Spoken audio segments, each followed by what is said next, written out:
جیسے ہر سنی سنائی بات سچ نہیں ہوتی، ویسے ہی ہر لکھی ہوئی بات دین نہیں ہوتی۔ خواہ موٹی بڑی کتاب ہو اور کوئی خوبصورت سے خوبصورت اسلامی نام رکھ دیا جائے، وہ دین نہیں بن جائے گا۔ حالت یہ ہے کہ جس کو جو لکھا ہوا پسند آ جائے وہ اسے ہی دین سمجھ لیتا ہے۔ ایسے ہی اسلامک ٹچ کے ساتھ جو سپیکر اچھا لگے اس کی بھی ہر بات کو ہم اسلامی شمار کرتے ہیں۔ یاد رکھیں، اعمال میں کوتاہی مسلمانوں کو اتنا نقصان نہیں پہنچاتی جتنا غیر اسلامی عقائد، اعمال اور تاریخ کو اسلامی سمجھ لینا نقصان پہنچاتا ہے۔ یعنی جو چیز اسلام سے نسبت ہی نہیں رکھتی اسے اسلام سمجھ لینا، یہ افواہیں، جھوٹی خبریں ہماری سوچ کا رخ بدل کر منزل سے دور لے جاتی ہیں۔ اس وقت Pakistani social media specially Twitter پر سیدہ ہندہ رضی اللہ عنہا کے بارے میں مختلف ٹرینڈ چلائے جا رہے ہیں۔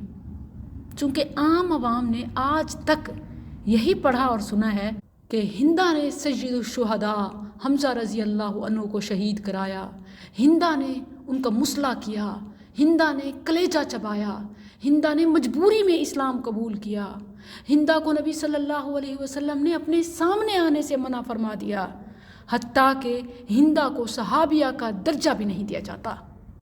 سیدہ رضی اللہ عنہا، ہم بیٹیاں تجھ سے شرمندہ ہیں، ہم مانتی ہیں یہ سب جھوٹی خبریں ہیں، یہ من گھڑت قصے ہیں جو تیرے دشمنوں نے پھیلائے ہیں، رافضیوں نے گھڑے اور نام نہاد سنیوں نے پھیلائے ہیں، مگر تیرے بیٹے محدثین محققین نے کھرے کھوٹے کو الگ کر دیا۔ ہم جانتی ہیں کہ تو ام المؤمنین سیدہ حبیبہ رضی اللہ عنہا کی ماں ہے، تو پہلے اموی خلیفہ کاتب وحی سیدنا معاویہ بن ابو سفیان رضی اللہ عنہما کی بھی ماں ہے، تو رسول اللہ صلی اللہ علیہ وسلم کی ساس ہے، ابو سفیان رضی اللہ عنہ کی زوجہ ہے، مجاہدہ ہیں آپ، صحابیہ ہیں آپ۔ فتح مکہ کے موقع پہ جب اسلام قبول کیا تو رسول اللہ صلی اللہ علیہ وسلم سے استقامت کی بیعت بھی کی۔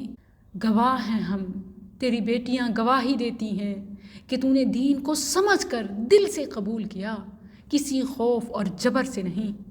اور پھر جنگ یرموک میں جو مجاہدانہ جوہر دکھائے، کتب احادیث اس پر گواہ ہیں۔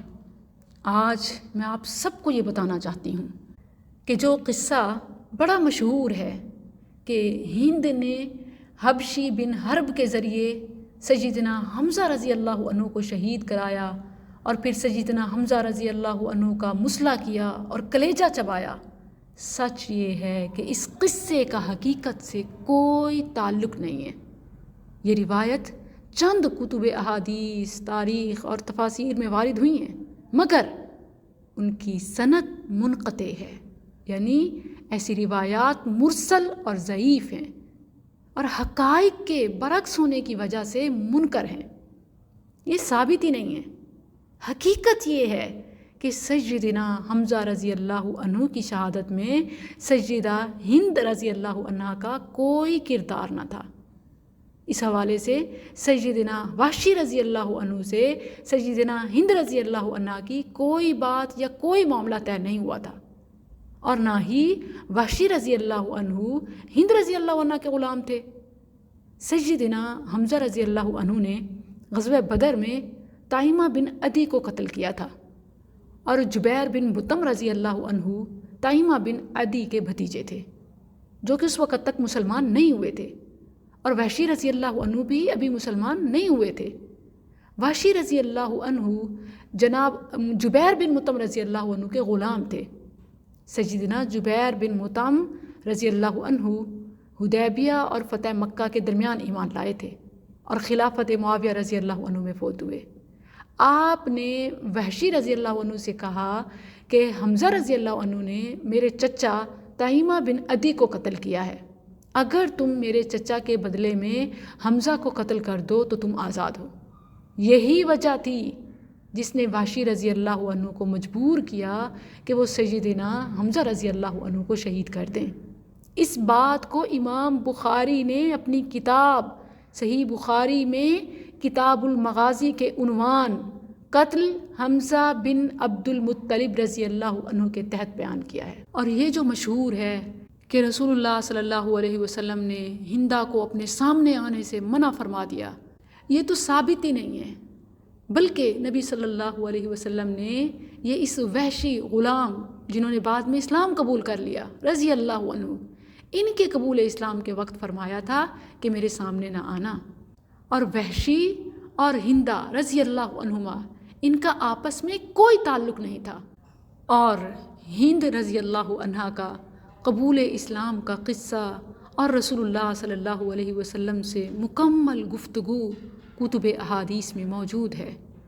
نبی کریم صلی اللہ علیہ وسلم نے سیدہ ہند رضی اللہ عنہا سے حمزہ رضی اللہ عنہ کی شہادت کے حوالے سے کوئی بات نہیں فرمائی، کیونکہ ان کا کوئی تعلق ہی نہیں تھا، بلکہ رسول اللہ صلی اللہ علیہ وسلم نے دار ابو سفیان کو دار امن قرار دیا۔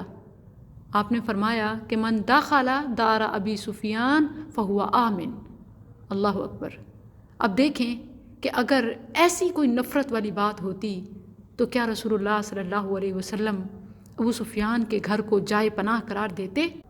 بلکہ بخاری کے حوالے سے دیکھیے، بیعت کے وقت جب ہندا رضی اللہ عنہا نے نبی کریم صلی اللہ علیہ وسلم سے فرمایا کہ آج سے پہلے آپ کے خیمے سے بڑھ کر کوئی خیمہ میرے لیے مبغوض نہ تھا، اور آج آپ کے خیمے سے بڑھ کر کوئی خیمہ محبوب نہیں، اس محبت نامے کا جواب رسول اللہ صلی اللہ علیہ وسلم نے یوں دیا، وَأَيْزًا وَالَّذِي نَفْسِي بِيَدِهِ، اس ذات کی قسم جس کے ہاتھ میں میری جان ہے، میرا بھی یہی حال ہے کہ تمہاری عزت حرمت میرے دل میں بھی ایسے ہی ہے۔ اللہ اکبر۔ تو معلوم یہ ہوتا ہے کہ سیدہ ہند رضی اللہ عنہا کے بارے میں جتنے بھی قصے شہادت سیدنا حمزہ رضی اللہ عنہ کے حوالے سے مشہور ہیں وہ سب فیک فیبریکیٹڈ ہیں۔